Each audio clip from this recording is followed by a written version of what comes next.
Ladies and gentlemen, boys and girls, children of all ages, my friends at Dos Equis proudly bring to you another edition of Winners and Losers. Shout out to Dos Equis, shout out to our friends at VIP Play, and the VIP player himself, the Playbook's own, William Pattison, joining.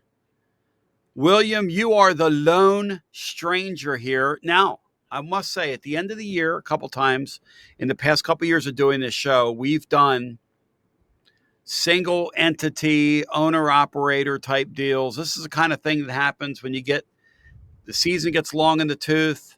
My gambling buddies get kicked in the teeth a time or two.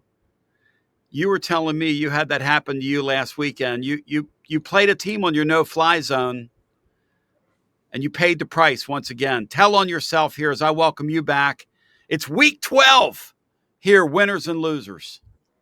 It's crazy how quickly this college football season has gone by, already in week 12. But it was a positive week last week, but it could have been more positive if I'd stuck to my guts and kept Auburn on the no-bet list. I've bet on Auburn 4 times this year, and that doesn't sound like a good idea, and it hasn't been, because this team continues to hang around in games and then will somehow find a way not to cover. And they fought like hell against Vanderbilt. 38 points, that's the most they put up this season. Offense looked completely different. Yeah. Now the defense, who had only allowed more than 24, or hadn't allowed more than 24 points all season, allowed 45 to Vanderbilt. But heading into it, I felt pretty comfortable with this Auburn defense. And it goes to overtime, and of course, they don't cover. And it was at 6.5 too. I missed by a half point. That's what makes it even more frustrating. So that was a tough beat, but it was a 4-2 week. And I think we swept last week on Winners and Losers, filling in for you. So I think we did our job. Yeah, the great Will Heflin. Everybody just said, screw you, Tony. You're not going to show up last week. We're not showing up this week. So, I'll meet you all in the middle. I'll meet you all in the middle in week 13, as the old country song goes. But, when you look at the card this week, give it a letter grade, if you will. Generally, I'll throw that to Lee or C. But through your eyes, William, what do you think of this card? This is setting up to be one of my favorites of the season. I'm not lying. I really like this one. You got a ton of rank versus rank matchups. Those play well into my system. And then at this point in the season, you get some teams that are already starting to think about what's next. And you've got some teams that have gained a little bit of momentum late in the year. Yeah. And a couple of these spots are this week where a team is coming off a tough loss, or a team is, still in that top 25 range, but knows they've got to get some momentum going, but again, is coming off a tough stretch.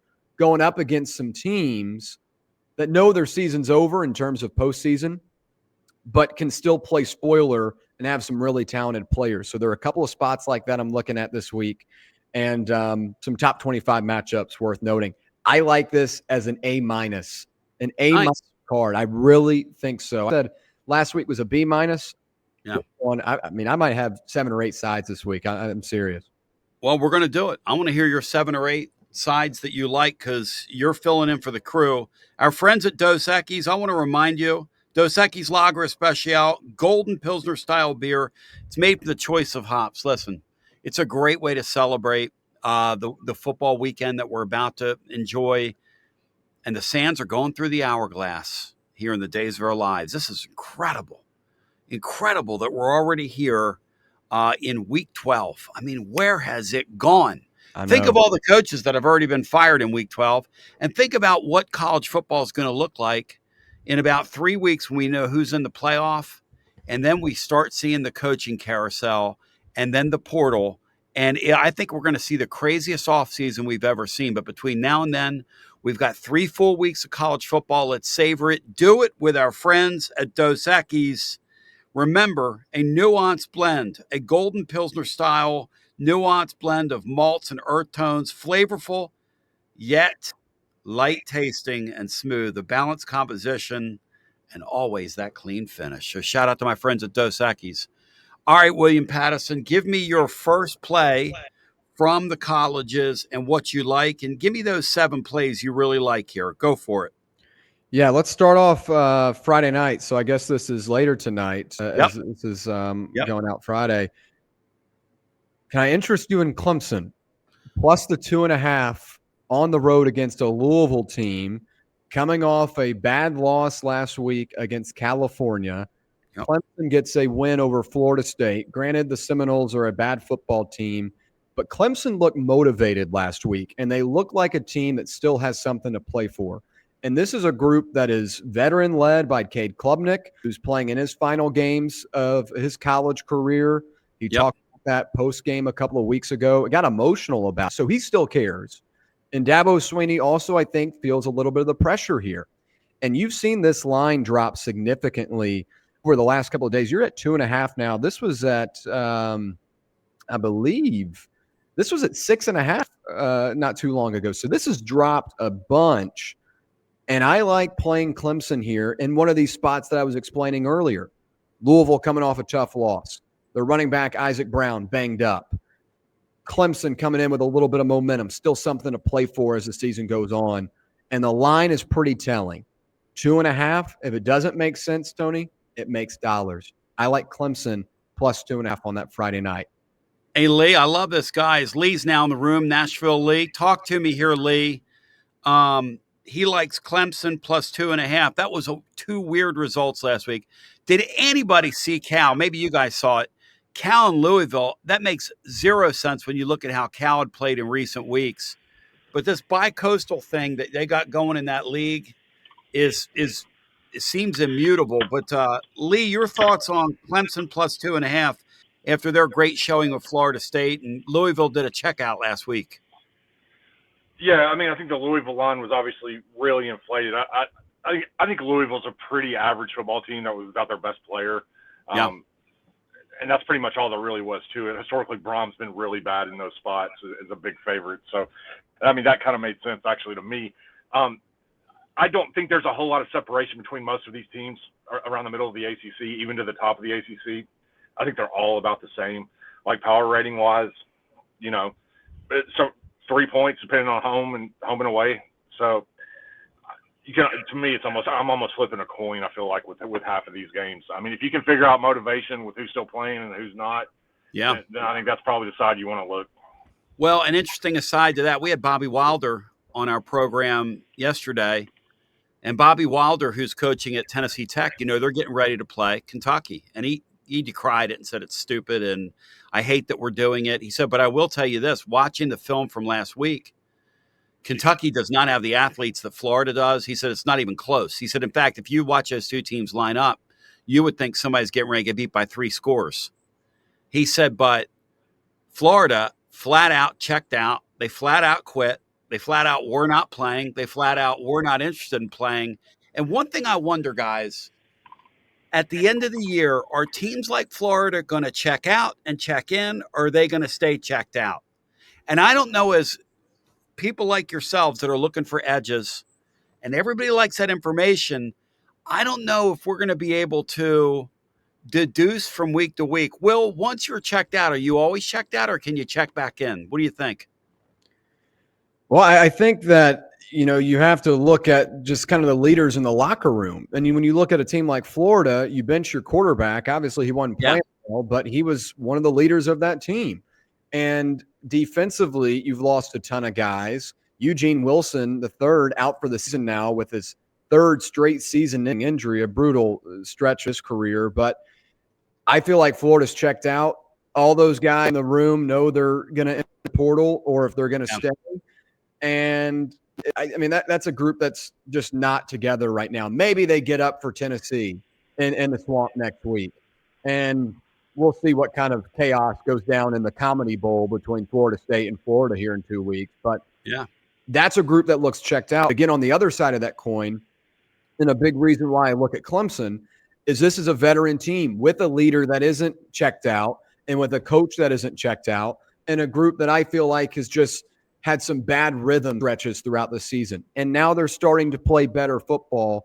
I know it's Florida State, but they've been competitive in a lot of these games, and that's why I like them in this spot on a Friday night too, with a Louisville team coming back from the other side of the country. And again, that bi-coastal thing has not been kind to these people. Go ahead, Lee, jump in. Yeah, just this is really, to me, this is pretty simple. I did this last week with Florida and Kentucky. You knew after 2 drives in that game that Florida was checked out. They couldn't set the live lines remotely close enough in that game. I kept hammering it all night long on Kentucky. It was very clear from after the second possession. This week when Florida plays Ole Miss, don't do anything pre-flop. Watch, see what Florida looks like after a couple of drives. If it's clear that they're checked out again, they can't set the live number high enough on Ole Miss. I'm also being told, guys, that Florida is getting ready to make it's going to be a story this weekend, a huge offer to Lane Kiffin. It's going to be a sidebar in that game as well. And who knows what Kiffin does. The way they've got this schedule aligned and this calendar aligned, again, I'm back to this. In a gambling market where folks like y'all and people that are watching or listening to us are looking for edges, one of the things you have to consider at this time of the year, it's these late season games are almost like bowl games because you've got guys now. Jerry Glanville used to say that when he was with the Falcons, they called it I-75 eyes. He said guys were in your practice, but they were already on to their next stop. And I think that's going on all over college football right now. And it's only natural. I think coaches are doing it too. Coaches and players. And so who knows how any of this is going to play out. All right, Lee, give me one of your plays on the board that's calling your name after you had a really solid week yourself in the colleges, along with everybody on here last weekend.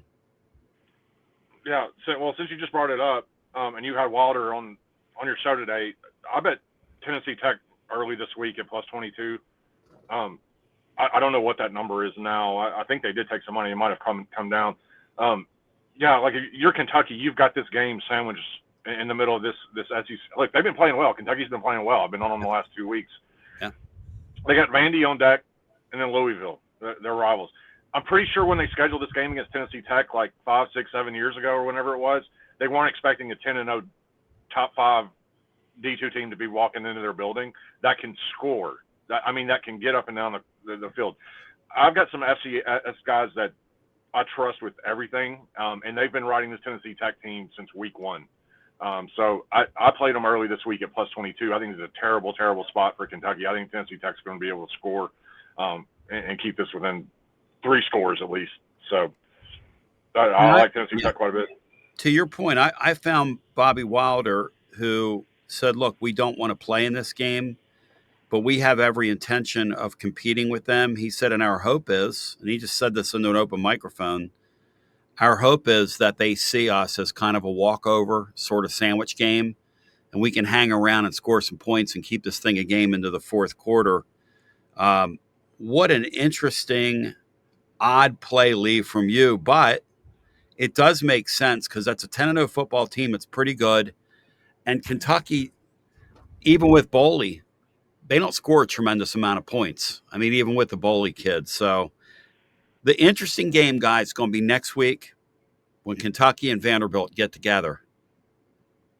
It's going to be really interesting. What's the number going to be in that game, do you guys think? Any idea? That game in Nashville, or is it in Kentucky? Yeah. Nashville, right? Let me double check. I think it is. It is in Nashville. Yeah, because Vanderbilt, rounded out with 2 home games and then at Tennessee. So I'd say probably they'll give more than a touchdown. Probably 8.5.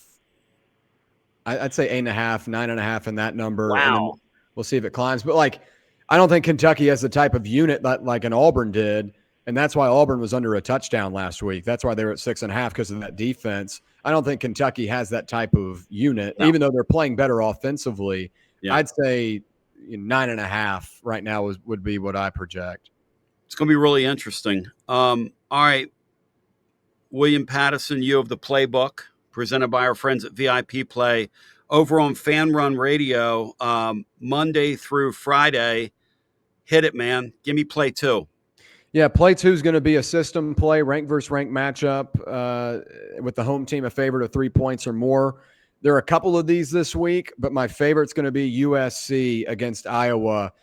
You talk about that coast-to-coast travel. The Hawkeyes are coming off a gut-wrenching loss in the final moments against Oregon. Now they've got to get on a plane and travel to Los Angeles to take on this USC team that still has a lot to play for. And the type of differentiating offenses and approaches to the game here, I think, is what favors the Trojans by more than a touchdown, or right at a touchdown. But I would be comfortable playing them up to about 7.5, because I think this is a group that is just going to overwhelm them offensively. Jane Mayava has been really impressive this season. Malik Lemon at wide receiver is going to be an NFL prospect, a first-round draft pick. Iowa wants to slow you down. USC likes to play with tempo, and in their own building, coming off the loss to Oregon last week for Iowa, I just think it's a bad spot. I like USC at the 6.5.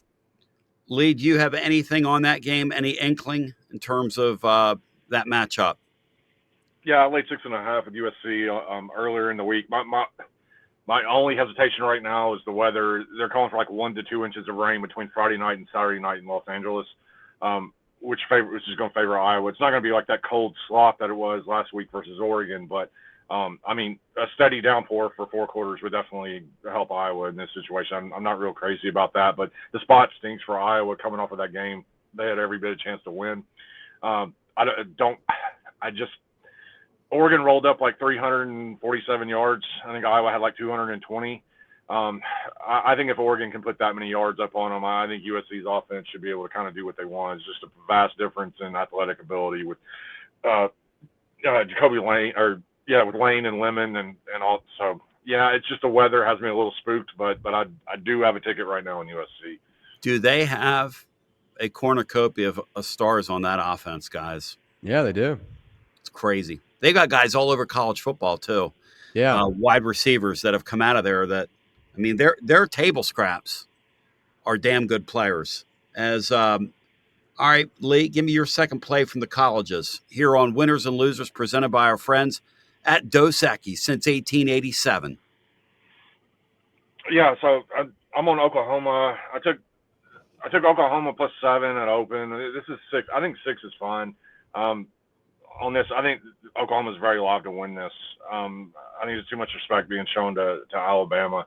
That they haven't. I know what their record is, but they've been far from like this invincible unit that can't be beat. Yep. Oklahoma's got massive edge defensively here, massive edge on special teams.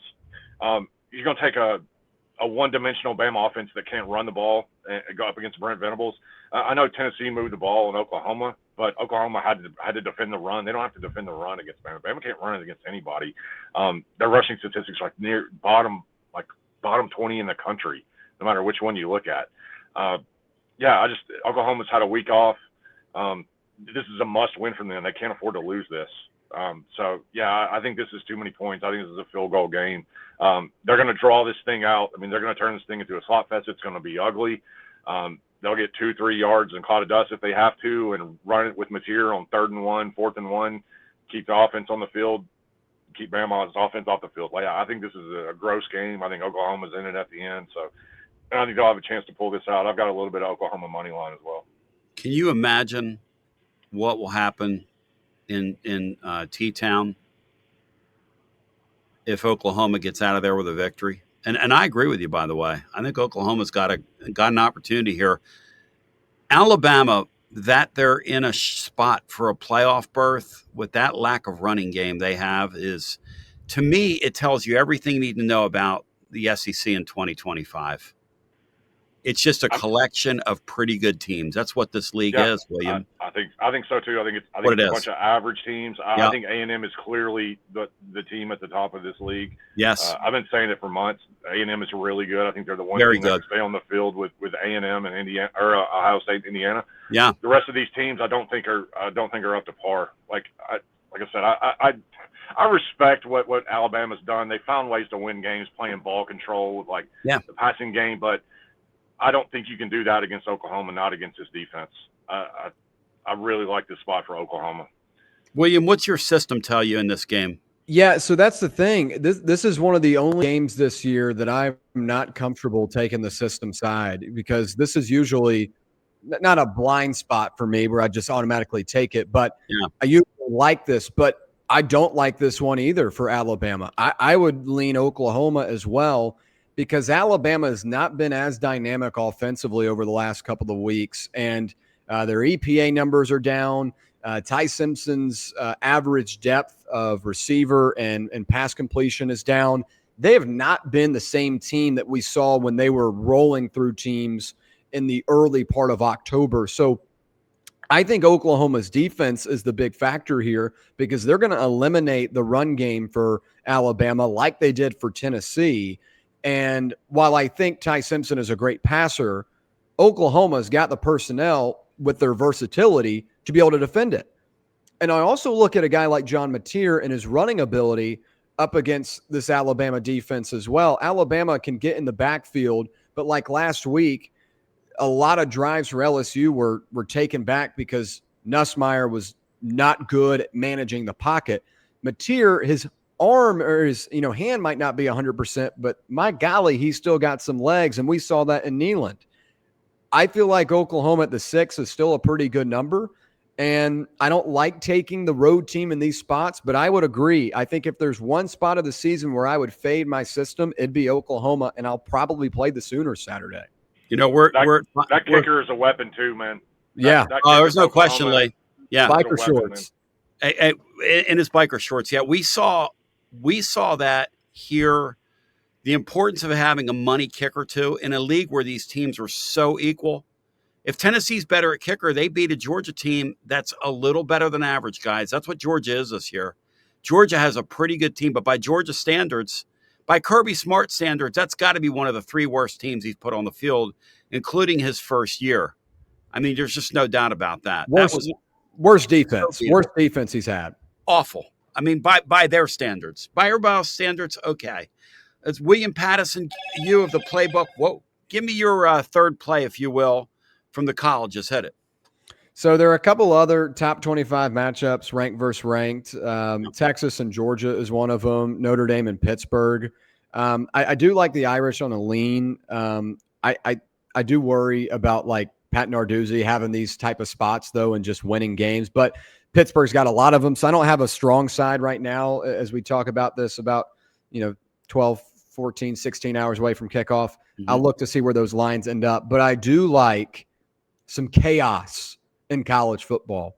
And the team that could create the most chaos in the college football playoff landscape, the Duke Blue Devils, at home up against a Virginia team coming off a really bad loss last week as well. They lost that game in their own building to a Wake Forest team that is in the mishmash of mediocrity with the rest of the ACC. I like Duke here. I had them losing last week to UConn. We talked about that game on here last week, and we all liked UConn as well. They passed the ball really, really well. Moore's done a great job. But I like Duke coming back home, and I think this is going to be the team in the ACC championship. Virginia at home, North Carolina, and Wake Forest to go. I like Duke at the 4.5 Saturday. I think Virginia was overrated to begin with. They beat that Florida State team. Everyone thought they were a top 25 team. Outside of that, the win over Louisville doesn't look as strong now. I think they're all the same type of teams. Yeah. And Duke really should have knocked off Georgia Tech 4 weeks ago. They outgained them. They played better than them. They just had 3 huge miscues, and it allowed Georgia Tech to hang around and end up winning. I like Duke at home here. Give me Darian Mensah and company. And Manny Diaz, a defensive coordinator, is going to rattle a guy in Chandler Morris who is very susceptible to turning the ball over and has gotten Virginia in a ton of issues this season. Give me Duke early to continue their stretch to the college football playoff, or at least the ACC championship. Well, I'll tell you this. If they get to the playoff, it is going to set up a very interesting thing because that group of 5 teams is probably going to jump them. I would agree.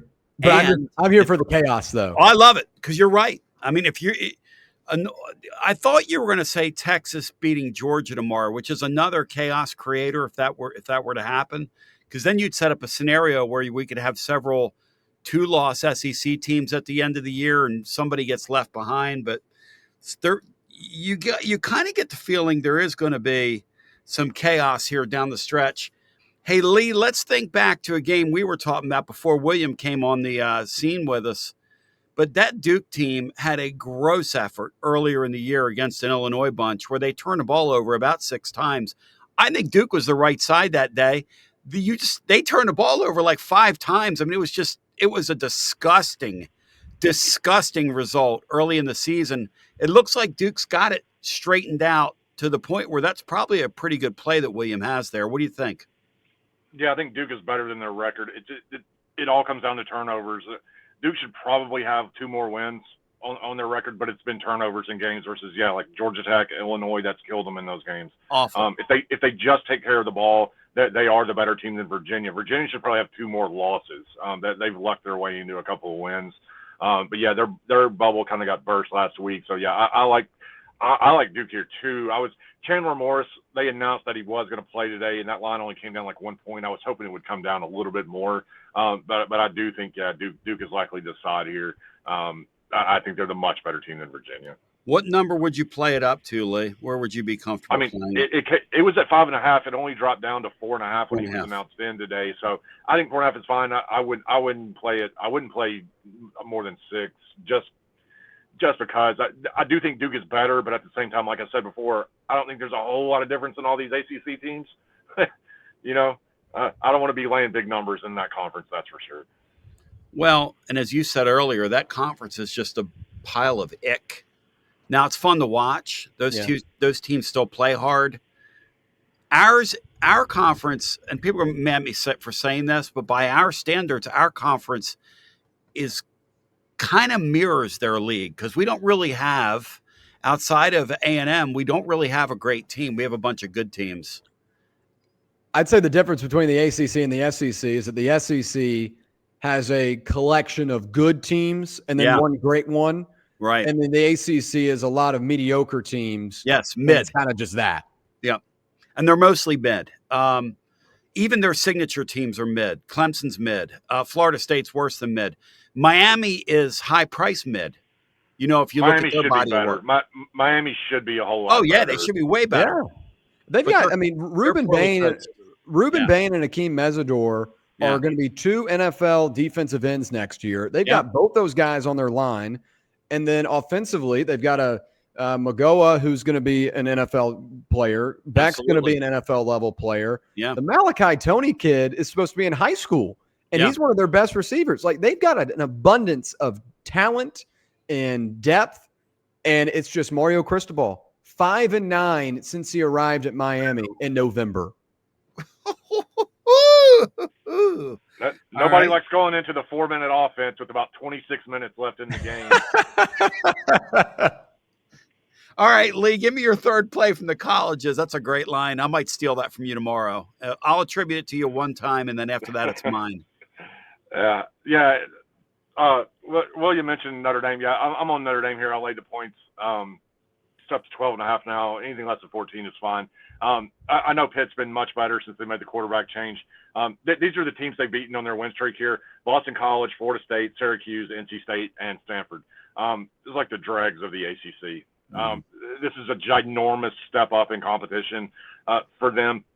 And this game doesn't mean anything to them. Pitt can still make the playoffs, but this game is meaningless. They have to win their last 2 ACC games to get to the ACC title game. And what solidified for me was Narduzzi's comments on Monday. He literally came out and said, this game doesn't matter. He said they can come in here and beat us 110-10, and all we care about is winning the ACC. Like, he said it. At the end of his comments, he was like, but we're focused on Notre Dame. Yeah. But they got a long like injury list. Like, anybody, like Des Reed is questionable. Anybody that might be banged up, I got to think they're going to be interested in probably sitting them here. I know game day is going to be there, and I'm not saying they're going to lay down. I'm sure they're going to play hard and try to win the game. But when your coach comes out and says that the Monday before the game, and you're going up against the best team you've played all year long, that I've got serious questions. I just think Notre Dame's a better. I've got Notre Dame power rated as a top 5 team in the country. This offense is legit. Pitt has great defensive rushing statistics, top 5 in the country. I just listed the teams that they've beaten. This is a massive step up when you're talking about Jeremiah Love and that offensive line Notre Dame's bringing to town. And even if they stop their running game, I don't think Pitt's secondary can slow down their receivers. So, yeah, I like Notre Dame's offense here to do kind of whatever they want. So, and Notre Dame can't lose. Like they know this is every game. This is their last big one. They got Syracuse and Stanford after this. Like this is really Notre Dame's last chance on a marquee big stage to go out and show everybody this is who we are. You know, a lot of people are talking about, well, you're ranked above Miami. They beat you, whatever. I think this is all Notre Dame. I think Notre Dame puts a hurting on Pitt on Saturday. William, what you got? Yeah, I agree with a lot of those points. And I think Notre Dame is a really good football team. I think a lot of people get caught up in the logo and the name Notre Dame and try to throw them in conversations. You even saw Joey McGuire of Texas Tech this week in his press conference just aimlessly throw something at them.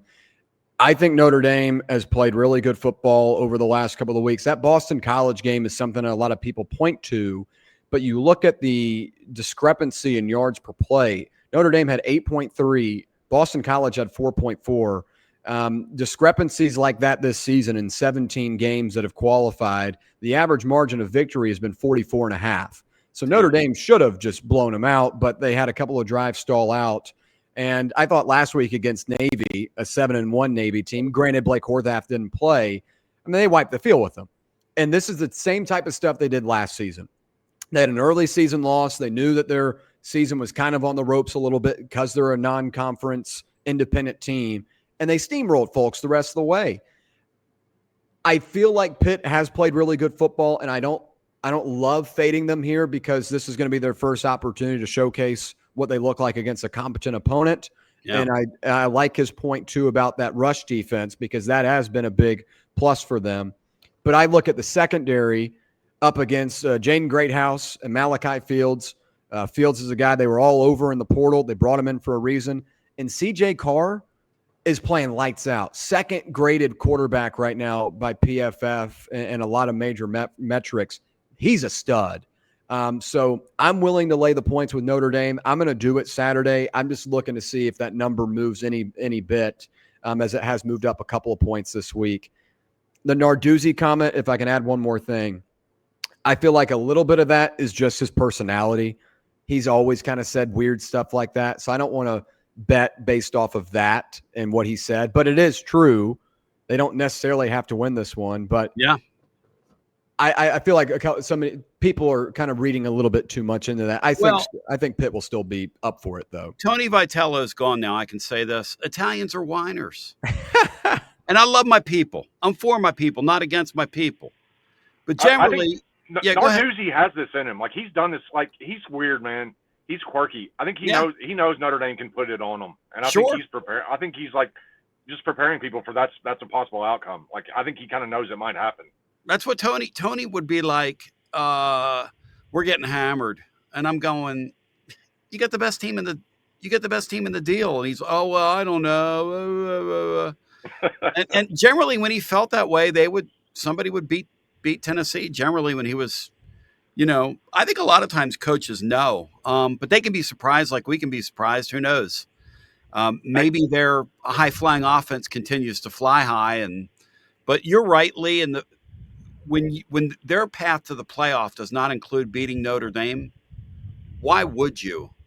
Why would you risk your players when I've got to win two and then win a championship game? Yeah, they've got two key linebackers on the injury report. They cannot afford to lose. Yeah, like, they can't afford to have anything happen to Des Reed. So I'm just, it wouldn't shock me if those guys didn't play. Do you know the last time Notre Dame lost outright as a favorite on the road? I bet it's a great question. You got to go back like 30 years. This is like the late 90s. Wow. Good. Wow. That's a good point. That's pretty good. It's crazy. Like they've dropped some at home to like Marshall and like a couple of games that some Northern Illinois weird games, but they've been at home. They haven't lost on the road as a favorite in like almost 30 years. It's insane. Let me get one pick in here. Well, I was going to get Lukey Dome. Lukey Dome's got a pick. All right, let's see what the clone has for us. It's Winners and Losers presented by our friends at Dos Equis. Also, shout out to our friends over at VIP Play. I'm going to let the great William Pattison share with you a few words about what he does on the VIP Play playbook here momentarily. But here's the clone who's also been known to hit the airwaves over at Fan Run Radio. Here we go. Hey, Tony. This is Luke. I'm gonna take mystery picker this week. I'm gonna tell you a team I think should be in the national championship talk, and nobody's talking about them, and that'd be Georgia Tech. The Ramblin' Wreck from Georgia Tech. I believe they're 16.5-point favorite at Boston College, and I'm always thinking outside the box, and still want that. Tell our boy Heflin there, I do want that baseball dome. I mean, I think Elander is going to keep this program right in line, and but I do. I want that baseball dome for Tennessee, and but I think Georgia Tech minus 16.5 is the play this week. Is this guy serious, y'all? Georgia Tech minus. I know he's doing a bit with Lukey and the Lukey Dome. What do y'all think of that play? Well, Boston College is in disarray right now. Bill O'Brien last week kind of lashed out on a reporter. Mm-hmm. I think he's feeling a little bit of the heat. And Boston College just isn't a good team. But he did lose me. Clone did lose me when he started talking about Georgia Tech being in the national championship in college football. He lost me there. So if he was trying to rope us into that 16.5, he lost me off the jump. But I do agree, Lee, that we really need to. Danny White, instead of expanding the student section, needs to put a roof over on his baseball stadium if they ever get it finished. Sure, man. I mean, we can't even. We've had cranes out there for like how long? 4 years now. Come on. It's a rumor that at some point we're going to have our baseball stadium finished, but I'm sure when it does get complete, and we're going to build a new sky deck for our student body over there. Anyway, I got to watch myself here. My friends at VIP Play. The welcome, if you bet $20, you get $100 in bonus bets instantly. My promo code is TN Tony. Now, Will, what's yours? Let's fight here. Yeah, promo code is Fan Run. That's all caps Fan Run. TN Tony. All right, so the bottom line is 200 leagues, live always, numerous types of bets, props, options. I'm going to have a 3-pack pick. I've gotten beat twice this year on a hook, which is a disgusting feeling on a 3-team parlay, which I'm starting to think it's just not meant to be for me. But we did have one winning week, so I don't, for what that's worth.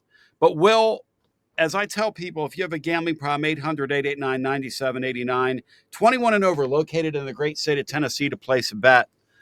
Tell me about what you do over at the Playbook.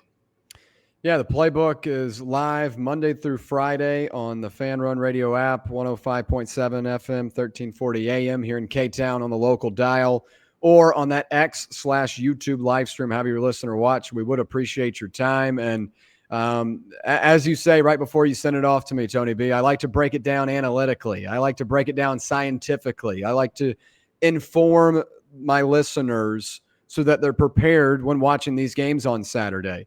And whether that's talking about Tennessee or the action in college football, I want people to be enlightened. I want them to know. And especially when we get to our best bets segment every Friday, as we probably are doing here eventually, as I'm again, on the air right now and also doing this podcast. But we do the look ahead throughout the week so we can really eye these numbers and the line movement and stuff like that. So check us out 1 to 3 every Monday through Friday on the Fan Run Radio app and the other ways to listen. We have a great time. The Playbook presented by VIP Play. It's a beautiful thing. Lee, as we talk about this weekend, and Will gives us card like an A-. It's a sneaky good college football card. It really is. Do you have another play that you'd like to share with us? Because you've done 3 so far. Are you tapped? As far as college goes, I will say take a look. We gave out Coastal Carolina last week.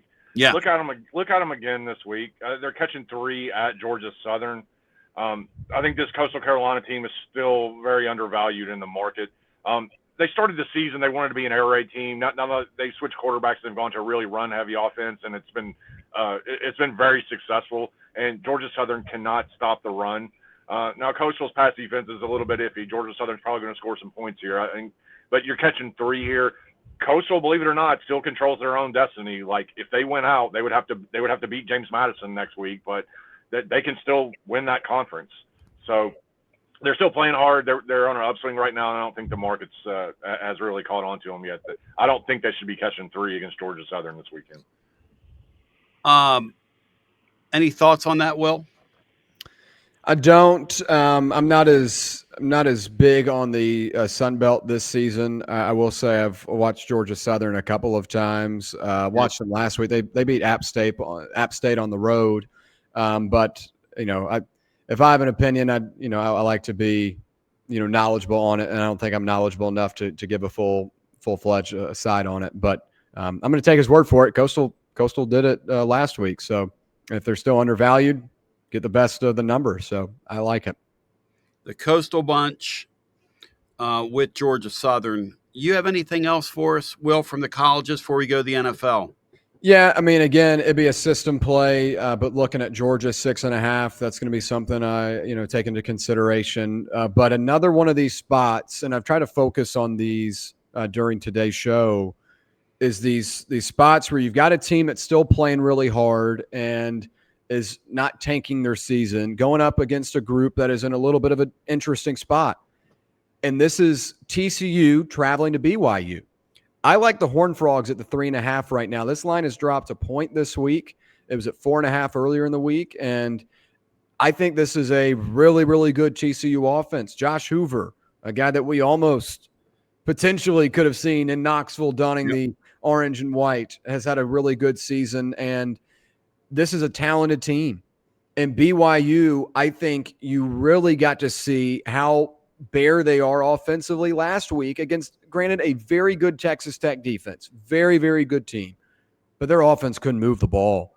And that has been a characteristic of this team throughout the season. Even against Utah, they couldn't move the ball that well. And Utah got lit up by Texas Tech. So, and with a backup quarterback, that is too.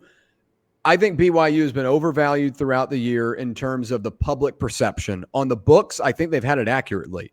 They were underdogs at home against Utah. They were underdogs this weekend appropriately against Texas Tech. That line moved 3 points Saturday morning, by the way. I just think this is a overvalued public perception team that the books have correctly. I like TCU with that hook of 3.5. There's a reason why that line is what it is, and there's a reason why it's continuing to drop. I like TCU this weekend because of their offensive potential, and I think they could just outscore BYU. Now, I'll give the Cougars credit. They've got a really good defense. You saw that on Saturday against Texas Tech. But when Hoover's hot and when he's able to get it out to his receivers, this is a dangerous team. Of all the guys Tennessee was involved with, the kid at Illinois, the kid at Rocco Beck at Iowa State. Rocco Beck, all those guys. This guy here, I think, would have been the best fit outside of the guy that ended up here. Lee, could you imagine that guy with those wide receivers we have in that offense? Yeah, it would have been. Yeah, Tennessee would be a playoff team with Yes, Hoover at quarterback. And I don't mean to disparage Aguilar at all. That's not. No. But yeah, Hoover's a dynamic. Like it's easy to tell. He's got the arm. He's ridiculously good. TCU. I was on him last week against Iowa State, and so that was such a disaster. Dykes is catching a lot of heat down there right now. There was a lot more expected about this team. I agree with the play, though. The number, I think, is really good on TCU this week, though, catching 3.5. So plus 3.5 on the road with BYU, who had the air come out last week a little bit. We knew that was going to happen at some point, even though they still, kind of hang around in this playoff chase, which is a weird deal.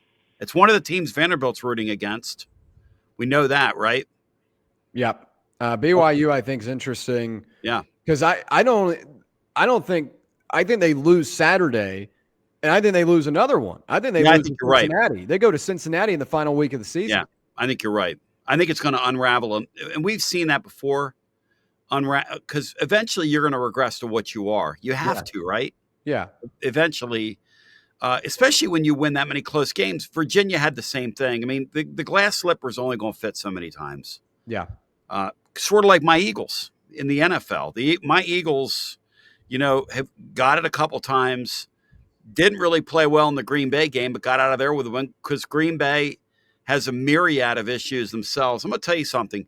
The NFL product this year has been uneven and poor is in a lot of games.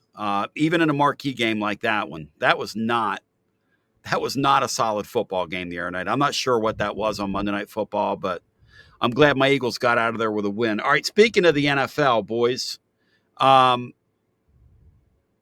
anybody have anything that really calls their name in the National Football League this week? I like this NFL card a lot this week. All right. I mean, there's several games I like. I'm gonna give out Minnesota laying 3 at home against the Bears. I think this line should probably be at least 3.5 or 4. So sitting on 3, I think this is a really good buy on Minnesota. The Bears, we just talked about teams in college are kind of like are going to regress to who they are. That's going to happen to the Bears. Okay, that they're absolutely living with turnover differential. Like, if you look at their defensive numbers, okay, EPA, I'm not going to break it down, but EPA takes into account turnovers. If you take the turnovers out that they're getting, they're like dead last in the league, and like every defensive EPA stat there is. Like, this has to stop. Like, their opponents have fumbled the ball 9 times. The Bears have recovered 8. The Bears have fumbled 8 times, and they've recovered 7 of them. Like, this has to end. Minnesota, like, the Bears are – the one thing they do well is they run the ball really well, but this Vikings rush defense has gotten significantly better the last 3 weeks as they've gotten players back, key players that were injured earlier. I think with the Vikings at home, they're the better team. Laying 3 is a very good price. This Bears thing has to stop eventually. I think it's a really good number on the Vikings, laying 3. Please stop. William Pattison, what you got from the NFL? Anything calling your name? Really quick, just want to piggyback on that because I full-fledged agree there. We talked about it on Tuesday on the playbook. I think the Bears at 6-3 are pretty overvalued in terms of what that record is.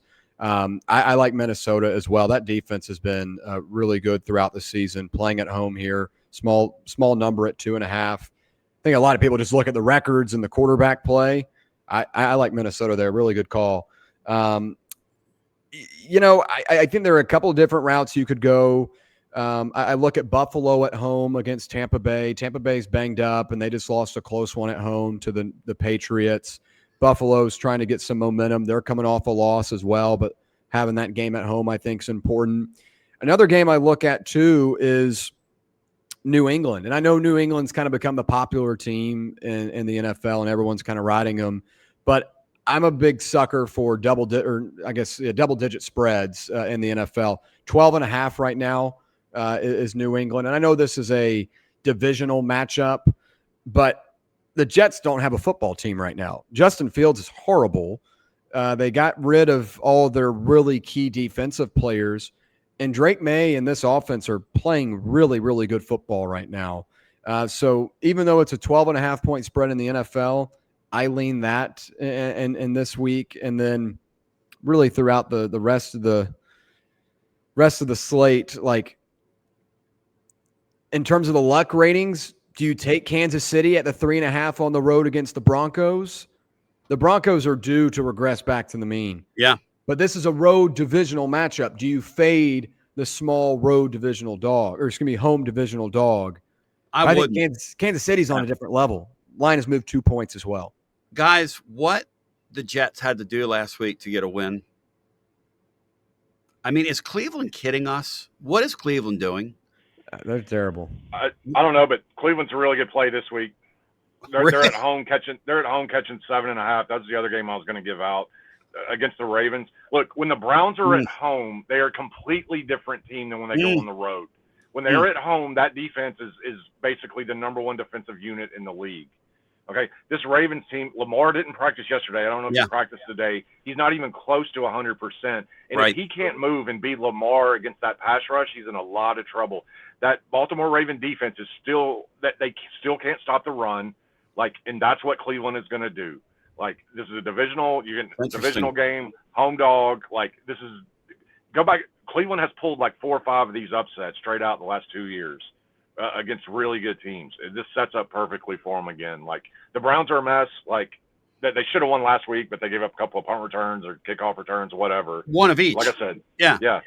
So, you don't do stupid stuff like that, and they'll be fine. They'll easily stay within this number against the Ravens. Plus, it's a lot of wind, weather, like, is going to be involved in that game too. So that's going to help the Browns out in this. So, yeah, the Browns are a really good play this week too, catching 7.5. That's interesting. That division, when you get into this time of the year and that weather starts really coming into play, and the games take on a different tone and tenor, Cleveland has an excellent defense. They're just doing bits on offense and allowing 2 special teams touchdowns. Guys, how many special teams touchdowns have we seen this year in the NFL? For you to have 2 in a game, and then late in the game, you're going to get the ball back against a team in the Jets, like you were talking about, William, that cannot win, and you commit an offside penalty on a 4th down when you know they're drawing you offsides. I mean, that's just not professional football. I don't know what that is. No. That's no offense to Boo Carter, but that's Boo Carter level of professional football. That's no what offense you to him. That's what you call a tire fire, Tony. Yes. Interesting. Yeah. All right, boys. Well, here are the plays just to review. William Pattison of Playbook fame likes Clemson plus 2.5 versus Louisville. USC -7 with Iowa. Duke -4.5 against Virginia. TCU plus 3.5 at BYU. And New England in the NFL to cover a 12.5 point spread against the Jets, who got to be on a natural high after their win last week. Yeah. Then Lee has Tennessee Tech plus 21. Tennessee Tech, yeah, easy for me to say, plus 21 at Kentucky. Oklahoma, I've got over here at VIP plus 5.5 versus Bama. He says still play it because he thinks Oklahoma could be live in that one. Notre Dame -12 with Pitt. Coastal Carolina -3.5 with Georgia Southern. And from the NFL, Minnesota -3 versus Chicago.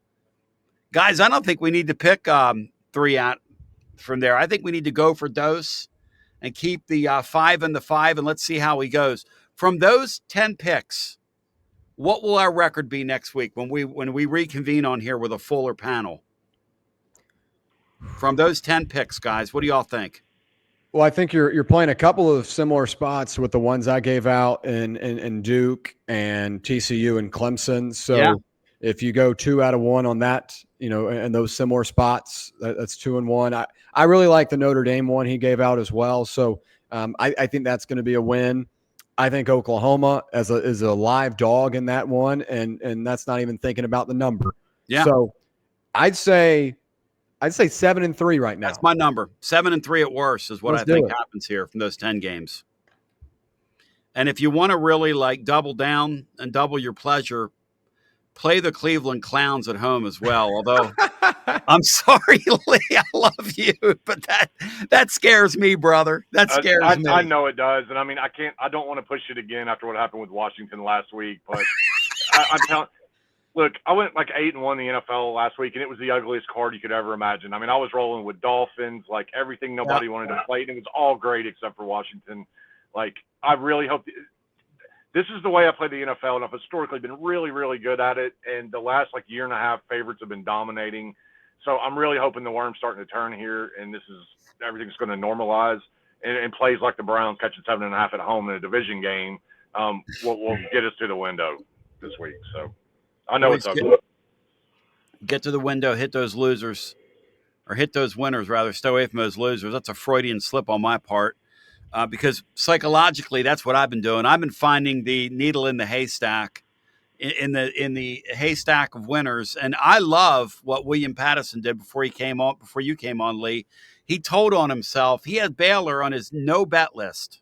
They're Auburn, rather, yeah. After what they did to him. Auburn, no bet list. And what he do last week? He got called to bet on Auburn. He got pulled right into it. And what did they do to him? Broke his heart. Lost in Anybody overtime. that gambles knows that you have a no bet list, and you're always going to go against your no bet list when you have that hunch. You get that intuition going. It's Well, beautiful. I'll say like anything, man. Anybody is bettable at a certain number, man. It's hard, but that's my philosophy. Like at a certain number, I'll bet anything. Spoken like a guy that needs the 900 number, the 800 number playing in his head. But gentlemen, it was a lot of fun. Shout out to my friends at Dos Equis Lager Especial. Blair, you need to get in here one week and hang out with us. We're missing Blair. Cloney, love the Lukey Dome. Love the sentiments, my man. You had a couple other ones, but they didn't fit tonight's format, so to speak. But the clone over on Fan Run Radio, thank you to him as well. William Pattison, again, you hear him after we go off the air with our daily show. You hear William holding it down from 1 to 3 right before the great Russell Smith. So any final thoughts, boys, on the way out? Lee, you like anything in the UFC? And Lee, what did you think of Dana White coming out and just openly taking heads up these allegations of that fight fixing that went on a couple weeks back in that sport? Well, Dana White is different from any other commissioner what we used to. He's going to tell you what's on his mind. He's going to be truthful for the most part. Like, he's pretty much going to come out and say, hey, look, if these guys are going to do something stupid, they deserve all that they get. You can go to jail for doing this. Yep. Like, and he's going to come out and say it. Like, Dana White's not going to beat around the bush. He's going to be straight up with you, which I respect a ton. That being said, awesome card this weekend, UFC 322 in Madison Square Garden. 2 belts on the line. Co-main is Valentina Shevchenko versus Wiley Zhang. Like, incredible women's fight. Can't wait to see this. Shevchenko on the money line is like minus 130. I think it's a great bet. Wayne gave up her belt, or Wiley Zhang gave up her belt to move up in weight class.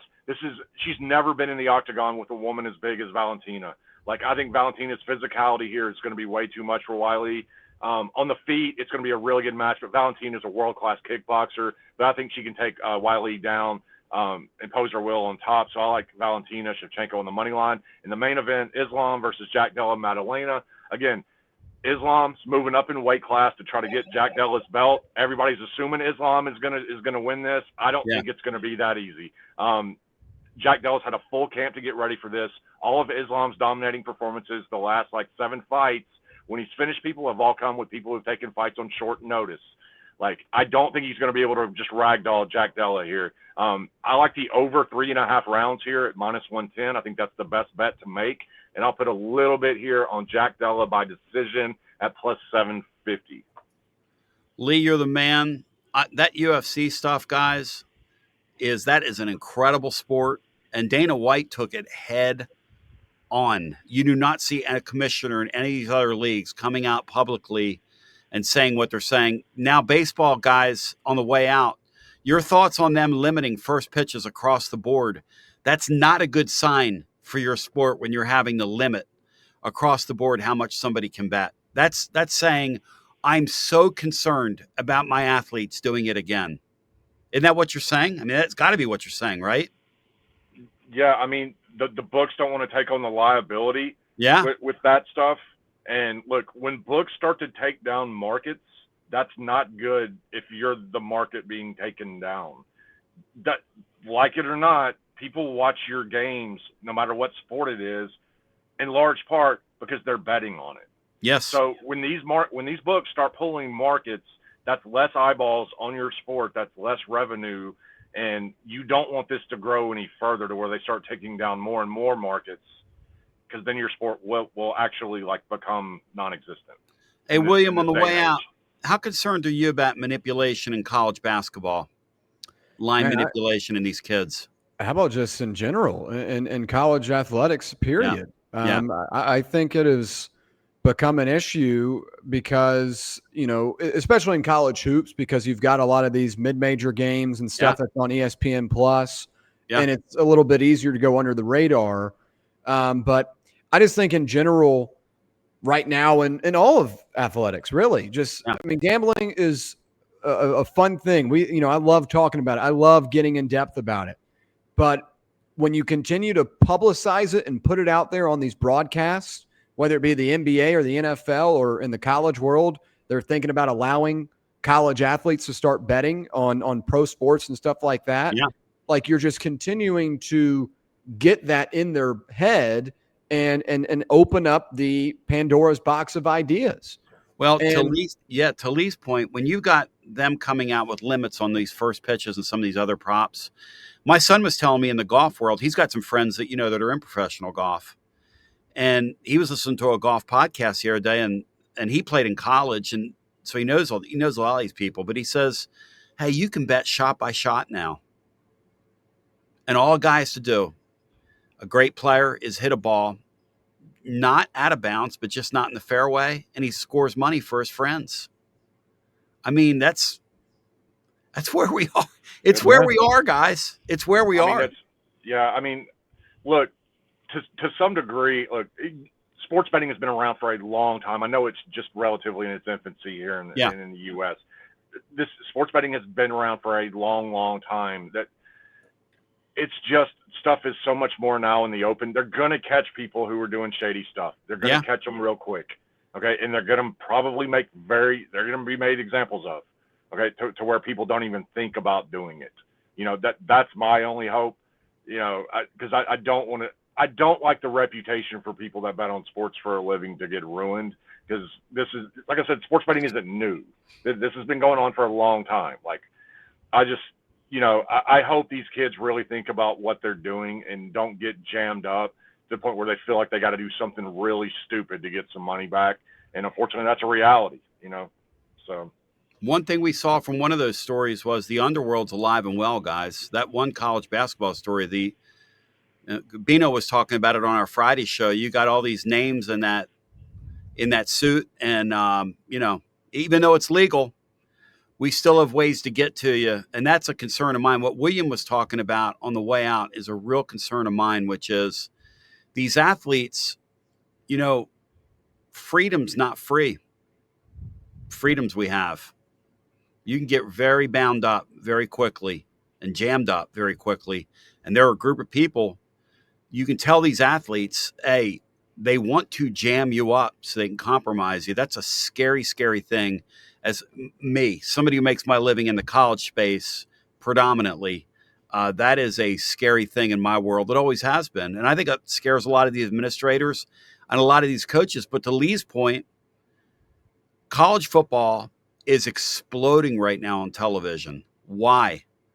I think it's a great game, but it's also a game we love gambling on. Yeah. And there's nothing wrong with that, William. No, not at all. Scary, but it's scary. Yeah. No, nothing wrong with it at all. I think it's a mixture of a lot of things. I think that TV deals continue to grow every season in terms of the number. That's why we're in this ESPN YouTube TV debacle right now. Yep. But when you move these conferences around, you get more big time games. You have slates like we have this weekend. People are intrigued. So it's a good thing for college football, the sport of college football. I think it's in one of the best spots in terms of engagement it's ever been in. Mm-hmm. But there are risks that come with that, and there's, like, if you're a celebrity, the more popular you get, there are risks that comes with it. And, I've noticed that the last couple of weeks, man, I've had on the way out, guys, it's been great. William, keep doing what you're doing. Lee, hey, man, go out this week and knock them out like you did last weekend, brother. Yeah, man, I'm you due to deserve get on a hot streak in football, man, and we've been kind of going up and down all year long. Yeah, so ride the wave. Yeah, for sure. And one last thing, I don't have anything to push, but go help out your local animal shelters. I would definitely appreciate it. And all those guys and gals that work tirelessly at those places would appreciate it. And pups themselves would, even though they can't tell you, they would appreciate it too. Hey, Lee, you'd love this. The other day, there was a couple people from the local shelter that were walking dogs in one of our beautiful parks here in Lakeshore. And basically the leash said, adopt me. And people were walking up to this dog and petting this dog. And they were out getting a nice leisurely stroll. And I'm over there playing my guitar, scaring the dogs half to death. And so, it's a beautiful thing. But I love my doggies. Man, we do that a lot. We do that a lot. Like, people want to come walk dogs, we'll give them the leash that says you can adopt me. I love my dogs. Can go exercise, and they see the dog, and it helps get them adopted. Like little things like that. So if you can go walk a dog, and you can help get one adopted, man, anything helps. Hey, people are always going to let you down. God's never going to let you down, and your dogs are never going to let you down. Two things I know in life. People going to let you down a lot, though. But anyway, on the way out, love both you guys. William, keep doing what you're doing. Good luck this weekend, man. Thank you, and always enjoy coming on here. It's been fun. And for the rest of us, remember, you hit those winners. Don't look at my picks or fade me and stay away from those losers. Thank you to Dos Equis. Thank you to VIP Play. Good luck this weekend. And thank you to everybody that participated in our Machi tailgate and helping make this a great weekend for some young kids that life has really been kind of tough on. But we believe in happy endings. Love you. Peace. Enjoy the college football weekend. Go Big Orange.